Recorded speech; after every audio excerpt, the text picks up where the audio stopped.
અરવલ્લી અને સાબરકાંઠાના લોકો માટે આનંદના સમાચાર સામે આવ્યા છે। ઉદયપુર અસારવા વંદે ભારત ટ્રેન સોમવારથી શરૂ થશે। સાંસદ શોભના બારૈયાની રજૂઆતને લઈને ટ્રેન શરૂ કરાઈ છે। સવારે 12:25 ઉદયપુરથી વંદે ભારત ટ્રેન ઉપડશે। વંદે ભારત ટ્રેન અઠવાડિયામાં 6 દિવસ ચાલશે।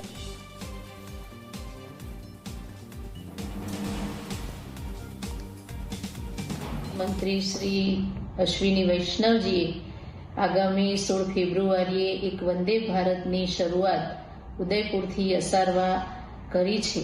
એમાં હિંમતનગરને સ્ટોપેજ આપવાની જે રજૂઆત આપણે કરી હતી એ રજૂઆતને ધ્યાને લઈ અને હિંમતનગરમાં આપણને વંદે ભારતનું સ્ટોપેજ મળ્યું છે।